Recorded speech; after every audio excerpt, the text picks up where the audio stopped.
ಸಹಿತ ನಮ್ಮ ಸಿದ್ದರಾಮಯ್ಯರಿಗೆ ತೊಂದರೆ ಕೊಡೋದ್ರಲ್ಲಿ ಎರಡು ಮಾತಿಲ್ಲ, ಮತ್ತು ರಾಜಕೀಯದಲ್ಲಿ ನಡೆಯುವಂಥವು ಬರ್ತಾವೆ ಅಂತೇಳಿ ಅವರು ಸಹನ ಮಾಡ್ಕೊಂಡು ಹೋಗ್ಬೋದೇನೋ. ಏನೋ ಆಗಲಿ, ಮುಡಾದ ತನಿಖೆ ಈ ಸಂದರ್ಭ ಮತ್ತು ಈ ಎಲೆಕ್ಷನ್ ಸಂದರ್ಭದಲ್ಲಿ ಅವಾಜ್ ಮಾಡ್ಬೋದು.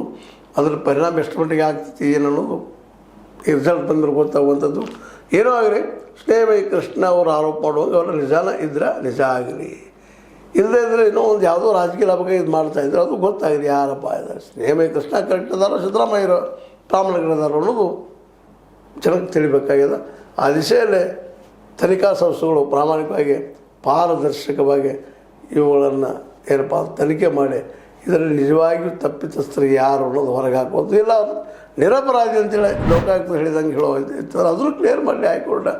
ಇದು ಯಾವಾಗ ಬರೋದು, ಇದು ತನಿಖಾ ಸಂಸ್ಥೆಯಿಂದ ತನಿಖೆ ಆದಾಗ CBI ಆಗಿರ್ಬೋದು, ED ಆಗಿರ್ಬೋದು, ಯಾವುದರಿಂದಲಾದರೂ ಇದು ಕೋರ್ಟ್ ಡೈರೆಕ್ಷನ್ ಮಾಡಿದ ಮೇಲೆ ಅದು ಆಗುವಂಥದ್ದು.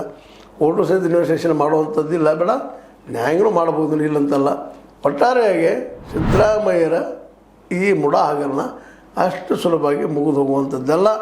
ಹಿಂದಿನ ನಾಳೆ ಮತ್ತು ತೊಂದರೆ ಕೊಡುವಂಥದ್ದು, ಸದ್ದು ಮಾಡುವಂಥದ್ದು. ಇದು ಮೇಲಿಂದ ಮೇಲೆ ಸಿದ್ದರಾಮಯ್ಯ ತಲೆನೋವು ಹೌದು. ಇದು ಏನು ಅನ್ನೋದು ಗೊತ್ತಾಗಿರುತ್ತೆ. ಮತ್ತು ಇವತ್ತು ಸ್ನೇಹಮಯಿ ಕೃಷ್ಣ ಏನು ಆ್ಯಕ್ಟಿವಿಸ್ಟ್ ಇದ್ದಾರೆ, ಅವರು ಮುಡಾ ಹಗರಣದಲ್ಲೇ ಯಶಸ್ವಿ ಆಗಲಿ ಅಂತ ನಮ್ಮೆಲ್ಲರೂ ಬೇಕು. ಯಾಕೆಂದರೆ ಸತ್ಯ ಗೊತ್ತಾಗಲಿ ಅಂತೇಳಿ ಸುಮ್ಮನೆ ಆರೋಪ ಮಾಡೋದ್ರ ಸುಲಭದ ಕೆಲಸ ಅಲ್ಲ ಅನ್ನೋದು ಸಹಿತ ಅರ್ಥ ಮಾಡ್ಕೊಳ್ಳುವಂಥದ್ದು. ಏನೋ ಆಗಲಿ, ಇಲ್ಲೇ ನಿರಪೇಕ್ಷತೆಯಿಂದ ಮಾಡಿದರೆ ಉತ್ತಮ.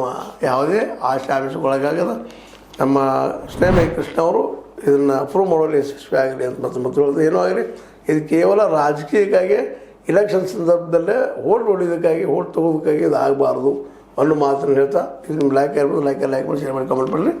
ಜೊತೆಗೆ ಸಬ್ಸ್ಕ್ರೈಬ್ ತಿಳಿಸ್ಕೊಳ್ಳಿ. S60 ನ್ಯೂಸ್ ಅರ್ಥ ತಿಳಿಸಿ ತಲುಪಿದು ಸತ್ಯದ ಕೈಗಡಿ ವಂದನೆಗಳು.